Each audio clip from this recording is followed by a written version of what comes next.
An actual moon base coming in just 2 years? NASA is serious about this and does require that the Gateway lunar station be repurposed.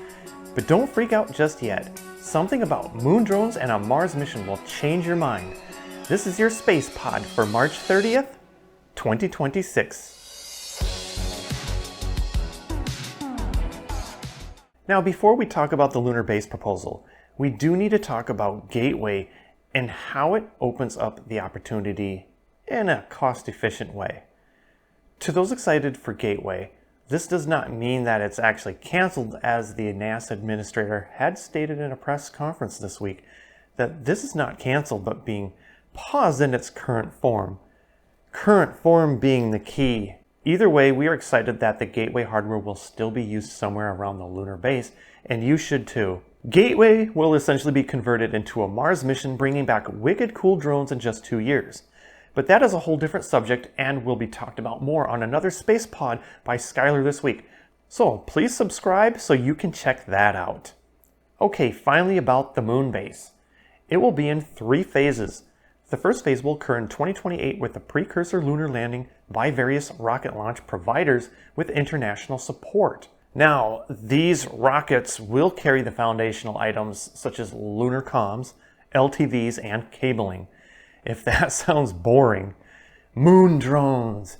Yes, this is seriously being considered for phase 1, but at Orbital Edge we do have some questions, and we're not going to say any names, but I saw a recent YouTube video of a broadcast launch provider showing a quadcopter going around the moon in no atmosphere.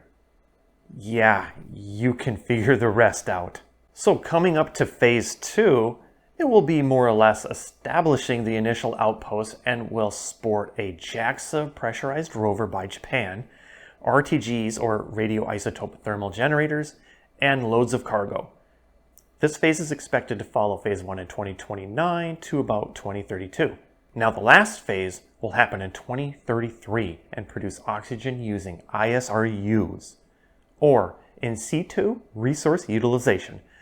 Now basically these systems collect surrounding materials found on the surface and atmosphere to produce a chemical reaction to output a desired resource, such as water, oxygen, fuel, and construction materials. For those that played Surviving Mars, you know what I'm talking about. This lunar base will have it all and a crazy price tag of $30 billion. Considering where the US is right now with current events, $30 billion now seems low-key and makes the space launch system look like child's play. Whatever your thoughts are on the war in Iran, the very same situation happened during Apollo when it also battled with the cost of the Vietnam War. The return on investment is there, but we don't know exactly in what category that might be. It's pretty exciting to see what a lunar base will actually bring back to humanity here on Earth. So what are your thoughts on this? Should we have just kept Gateway the way it is? Let us know down below.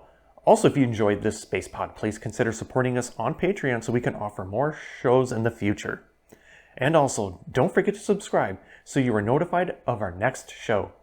Again, my name is Chad, and I will see you out on the launch pad. Engineers and other scientists have to check the SLS, or Space Launch System, and make sure everything is in perfect working condition.